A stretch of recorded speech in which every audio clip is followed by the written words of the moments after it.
why it is never a good idea to buy a brand new car. And we're also going to talk about buying a car in general. So disclaimer, this is not professionally licensed financial advice. This is not a financial product or service. I'm not giving you any advice that's professional or licensed. I'm not an advisor or anything like that. This is just my perspective. So just consider this one person's subjective opinion and go and verify the information for yourself and draw your own conclusions, okay? So buying a car. I'm just going to summarize the main points and then we're going to break down the main points. It is never a good idea to buy a brand new car because of depreciation and unknown reliability. It is never a good idea to finance a vehicle because interest. Reliability and cost of maintenance of a specific year, make, and model of a vehicle are the most important qualities of a vehicle, and they determine the value a customer gets per dollar that they're spending on the car. It is a bad financial strategy. It is a bad financial strategy to pay a premium for a luxury vehicle. It is a bad financial strategy to pay a premium for a luxury vehicle, yes. A vehicle typically depreciates, goes down in value. A vehicle is consumed and is typically not an investment. By minimizing expenses on a vehicle, the money saved can instead be allocated to things that provide a return on investment. Now let's break all these down. It is never a good idea to buy a brand new car because of depreciation and unknown reliability. So a vehicle that is at least 6 years old or older will have had time for people bought the car and they've experienced the car and learned its problems or its recalls. Brand new vehicle has unknown reliability and unknown recalls until it has been in the market for a few years. So you go and buy a car. Let's say you're one of these people that assumes a brand new car is automatically good because it's new. Just newer car is better. And if a vehicle is not reliable, it's because it's older. Old and new, this is something I had to learn. Reliability isn't necessarily solely dependent on old or new, okay? Every year, a specific make and model has different reliability, might have different components, might have different recalls every single year. And you're not going to know what a vehicle's problems are, or what the reliability is, or what the usual maintenance is for that specific year, or what the recalls are for that specific year until the vehicle has been in the market for a few years. It takes time for consumers to learn that. So that's why it's better to buy a car that other people already figured out what are the recalls, what are the reliability issues. So here's a great example. This is the text from the car complaints website. This right here is my text. So these are consumer ratings for reliability by year on a Toyota Camry. So one example I said is the 2018 Camry right here. Seems to have more reported complaints than the 2006 Camry. How can that be? Because I'm one of the people that thought newer was better. That's not always the case. Imagine in 2007 you thought newer was better, or 2008, and you end up with one of these vehicles that are more problematic. It's because for that year, maybe just wasn't a good year. But you know, if you're thinking like, you don't know when a good year is or isn't until a vehicle's been in the market for a few years and you've had time to let the feedback and the reviews and the ratings accumulate, you know. So if you buy a brand new car, you don't know what you're getting yet. So it depends on the year, okay? Year is important, and you don't know what you're getting until time has already passed. Takes a few years to know what you're getting. So, also depreciation. So yes, I know that some cars, many cars, all cars pretty much I think have all gone up in value because of inflation. That's not usual. It's not usual for cars to go up in value. Everything has gone up in price. Groceries have gone up in price. But historically, a vehicle depreciates to, almost zero. Either to zero or almost zero. It just keeps going down in value. So historically, I can't say with 100% certainty that cars won't shoot up because of go up in value because of inflation. It's possible, but let's just speak from a historical context. Typically cars depreciate, okay? So here are a couple different depreciation schedules. Now, the rates are a little different depending on which graph you're looking at, but the trend is relatively similar. That is, a newer car loses more value quicker than a car that's already somewhat depreciated. So let's just say, even though this one looks a little worse for newer cars, but let's go with this one. They're relatively similar. This one's like, hey, you lose 29% in a year. This one looks more like you lose 20% a year. So if you buy a brand new car, you don't know what the recalls are yet. You don't know what the reliability is yet.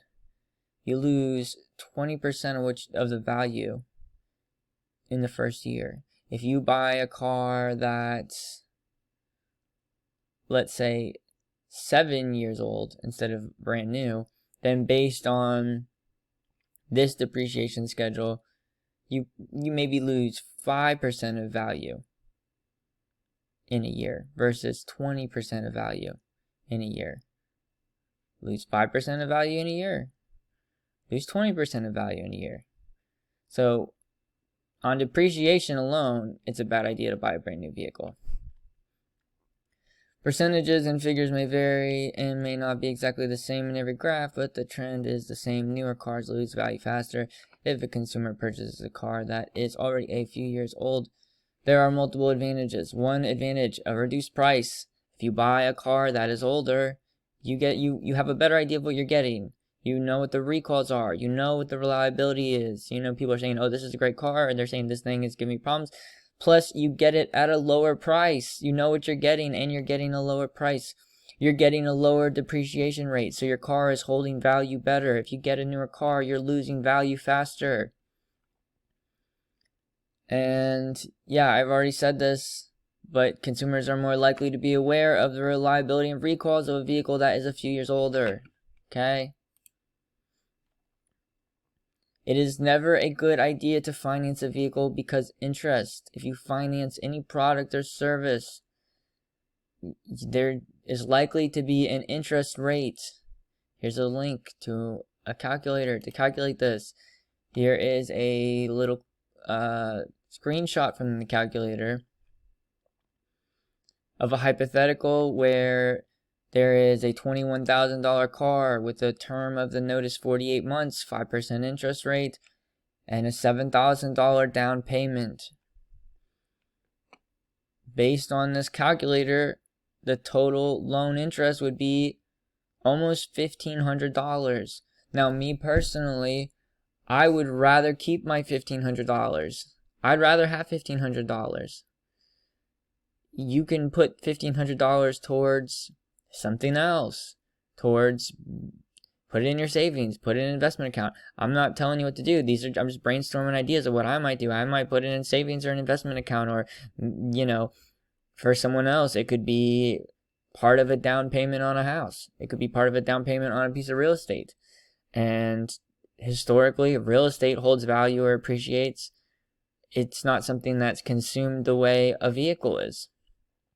So yeah, I would rather keep my $1,500 not financing in a circumstance like this. I'd rather not give $1,500 to a bank. And so this doesn't even account for the other variables like the premium you're going to pay for a newer car and depreciation and all the other cons. So this is just another reason why you should not finance. Please don't finance if you can help it. If you can help it, try to avoid it. Try to pay cash for a car and not finance. Interest means less money for you, more money for a bank. So I guess this is just re-emphasizing reliability and cost of maintenance of a specific year, make, and model are the most important qualities of a vehicle, which determine the value a consumer gets per dollar expense. Okay. So I think I made a slide for this too, but just you can see that newer doesn't necessarily mean better. And just because these look low for complaints now doesn't necessarily mean they are. I'm not saying they are or they are not. And carcomplaints.com may not be the end all be all. You know, you can go look at other websites for reliability ratings. This is just one that I like. But I would guess that, you know, maybe we don't know what the reliability scores are for these years yet because they haven't been in the market long enough. But, you know, this just is to emphasize that newer doesn't mean better.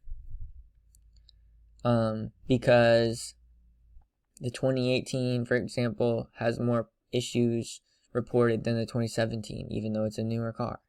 2013, older, still has less issues than the 2018. 2006, still has less issues than the 2018. So you might be able to get a better deal, might not have some of the fancy schmancy screen electronic stuff going on, but you might be able to get a better price on one of these more reliable, you know, one of these older Camrys that have a better reputation. It doesn't have to be a Camry. I just chose Camry because, you know, I like Toyotas and Hondas. I think they're reliable cars. But, yeah, this is just emphasizing that point. Newer doesn't mean better. And it's important to be mindful of the specific year, make, and model. And I'm thinking I want to get the most value per dollar. That's what I want. I want to maximize my benefit per dollar I'm spending. So if I want to maximize the benefit I'm getting for every dollar I'm spending, then certainly I do not want to buy a brand new car. And I certainly didn't want to buy a brand new car in 2007, okay? Or one of these years that are more problematic.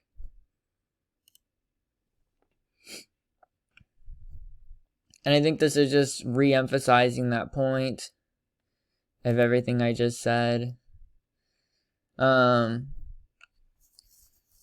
It's a bad financial strategy to pay a premium for a luxury vehicle.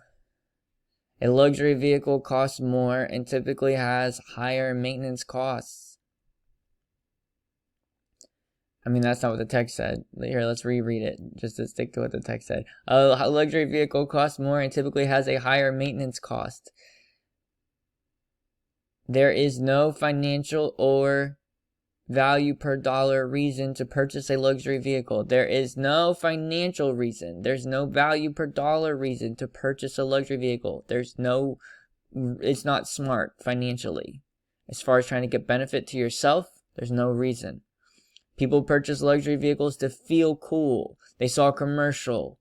There's marketing. They saw some video on YouTube that's like, oh, gold digger prank.